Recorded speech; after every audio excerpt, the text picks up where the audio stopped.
എമ്പുരാനിലെ ആദ്യത്തെ 20 മിനിറ്റ് എന്ന് പറഞ്ഞിട്ടുണ്ടെങ്കിൽ ഇത്രയും ക്രൂരതയും ഇത്രയും പൈശാചികം നിറഞ്ഞതുമായിട്ടുള്ള ഒരു 20 മിനിറ്റിൽ കൂടെയാണ് ആദ്യത്തെ 20 മിനിറ്റ് കടന്നു പോകുന്നത്.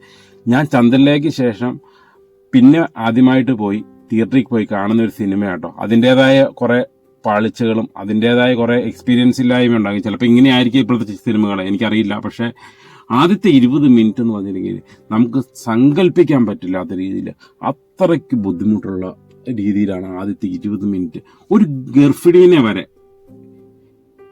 പീഡിപ്പിച്ച് കൊല്ലുന്ന രീതിയിലുള്ള സീനുകൾ വരെ അതിൻ്റെ അകത്ത് ഉണ്ട്.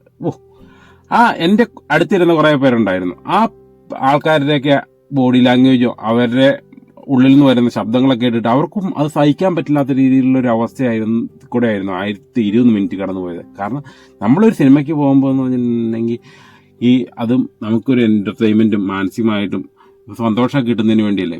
പക്ഷേ ഇത് 20 മിനിറ്റ് നമുക്ക് ഒരിക്കലും നമുക്ക് സങ്കല്പിക്കാൻ പറ്റില്ലാത്ത രീതിയിലുള്ള ഒരു അവസ്ഥയായിരുന്നു.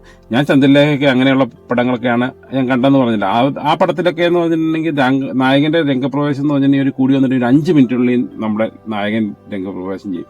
പക്ഷേ ഈ സിനിമയിൽ മോഹൻലാൽ വരുന്നതെന്ന് പറഞ്ഞാൽ ഏകദേശം 1 മണിക്കൂർ കഴിഞ്ഞിട്ടാണ് മോഹൻലാൽ വരുന്നത്. ഇപ്പോഴത്തെ ന്യൂജൻ സിനിമകൾ ഇങ്ങനെയാണോ എന്ന് എനിക്കറിയില്ല, അങ്ങനെ ആയിരിക്കാം ചിലപ്പം. ഞാൻ അതിനെ കുറ്റം പറയുന്നൊന്നുമില്ല.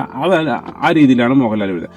മോഹൻലാലിൻ്റെ എൻട്രി എന്ന് പറഞ്ഞിട്ടുണ്ടെങ്കിൽ അത് സമ്മതിക്കാതിരിക്കാൻ പറ്റില്ല. എൻ്റെ പോലെ ഹെലികോപ്റ്ററിലൊക്കെ വന്ന് ഉള്ള ആ ഫൈറ്റ് സീനും ആ ഒരു ആക്ഷൻ എന്ന് പറഞ്ഞിട്ടുണ്ടെങ്കിൽ നമ്മളൊന്നും മലയാളത്തിൽ ഇങ്ങനെയൊക്കെ ചെയ്യാമോ, മലയാളത്തിൽ ഇത്രയൊക്കെ കാശ് മുടക്കാമോ, അല്ലെങ്കിൽ മലയാളത്തിൽ ഇത്രയൊക്കെ കാണിച്ചു കൂട്ടാമോ എന്ന് തോന്നുന്ന രീതിയിലുള്ളൊരു അവസ്ഥയായിരുന്നു മോഹൻലാലിൻ്റെ എൻട്രി. ആ എൻട്രി തൊട്ട് പിന്നെ പടാത്ര വലിയ കുഴപ്പങ്ങളൊന്നുമില്ല. നമുക്ക് ഒരു മനുഷ്യനെ സങ്കല്പിക്കാവുന്ന രീതിയിലോ അല്ലെങ്കിൽ അങ്ങ് കടന്നു പോകുന്ന രീതിയിൽ നമുക്കൊരു ബോറിംഗ് അല്ല, നല്ല അത്യാവശ്യം നല്ല പ്ലസൻ്റ് ആയിട്ടുള്ള രീതിയിൽ ഒരു സന്തോഷമായിട്ടുള്ള രീതിയിലാണ് പിന്നീടുള്ള ഭാഗങ്ങൾ പോണേ. പക്ഷെ ആദ്യത്തെ 20 മിനിറ്റ് കഴിഞ്ഞതിന് ശേഷം നമ്മളിത് കയറുവാണെങ്കിൽ നമുക്ക് സിനിമ ഭയങ്കര എൻജോയബിൾ ആയിരിക്കും. പക്ഷേ ഞാനിത് പറയാൻ കാരണം എന്ന് പറഞ്ഞിട്ടുണ്ടെങ്കിൽ നമ്മളൊരു 200 രൂപ കൊടുത്ത് ഒരു തിയേറ്ററിൽ പോയി ഒരു സിനിമ കാണുമ്പോൾ അതിൻ്റെതായ ഒരു സന്തോഷവും സമാധാനമൊക്കെ കിട്ടുന്നുണ്ട്. ഇതുള്ള സമാധാനം കൂടെ ആദ്യത്തെ 20 മിനിറ്റിൽ പോയി എന്നുള്ളതാണ് ശരിയായ കാര്യം. പിന്നെ ഈ സ്ത്രീകൾക്കെതിരെയുള്ള ഈ വയലൻസ് ഒക്കെ കാണിച്ചിട്ട് പറയുകയാണ്, അതിൻ്റെ താഴെ എഴുതി കാണിക്കുകയാണ് സ്ത്രീകൾക്കെതിരെയുള്ള വയലൻസുകൾ അല്ലെങ്കിൽ നിയമവിരുദ്ധമാണ് അല്ലെങ്കിൽ അത് ശിക്ഷാർഹമാണെന്ന് എഴുതി കാണണം. പിന്നെ ഇത് കാണിക്കാതിരുന്നാൽ പോരെ. എന്തായാലും അത് അവരുടെ ആവിഷ്കാര സ്വാതന്ത്ര്യം, അതിനൊന്നും ഞാൻ പോകുന്നില്ല. ഇത്രയും കാശ് മുടക്കിയതാണ്.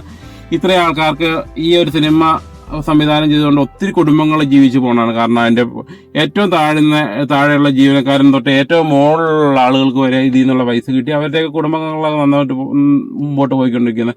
ഞാൻ പറഞ്ഞതെന്ന് ഇത്രയും വയലൻസ് കാണിക്കും. ചിലപ്പോൾ ഇപ്പോഴത്തെ പടങ്ങളെന്ന് പറഞ്ഞാൽ ഇങ്ങനെയാണെന്നറിയില്ല, അങ്ങനെ ആയതുകൊണ്ടാണെന്നറിയില്ല.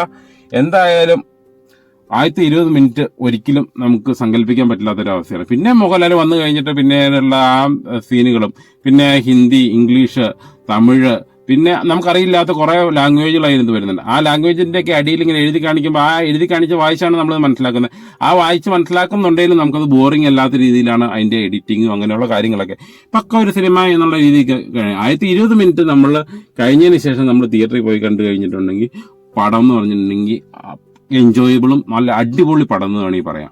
പക്ഷെ ആദ്യത്തെ 20 മിനിറ്റ് കടന്നു പോകുകയെന്ന് പറഞ്ഞിട്ടുണ്ടെങ്കിൽ ഞാൻ എൻ്റെ എക്സ്പീരിയൻസ് മാത്രമായിട്ട് പറയുന്ന പുറമേയുള്ള ആൾക്കാരെയല്ല. ഞാൻ ഇത്രയും വർഷങ്ങൾക്ക് ശേഷം ഞാൻ വീട്ടിലൊക്കെ ഇരുന്ന് അല്ലാത്ത സിനിമകളൊക്കെ കാണുന്നുണ്ട്. പക്ഷേ വീട്ടിലൊക്കെ ഈ തിയേറ്ററിൽ പോയി ഒരു സിനിമ കണ്ടതിൻ്റെ എക്സ്പീരിയൻസ് മാത്രമായിട്ട് ഇവിടെ ഷെയർ ചെയ്യുന്നത്. അപ്പം ആ രീതിയിൽ തിയേറ്ററിൽ പോയി കാണാവുന്ന ഒരു സിനിമയാണെന്ന് ചോദിച്ചിട്ടുണ്ടെങ്കിൽ 20 മിനിറ്റിന് ശേഷം തിയേറ്ററിൽ പോയി കണ്ടിട്ടുണ്ടെങ്കിൽ അടിപൊളിയായിരിക്കും. അത്രയും മാത്രമാണ് എനിക്ക് ഈ സിനിമയെ കുറിച്ച് പറയാനുള്ളത്.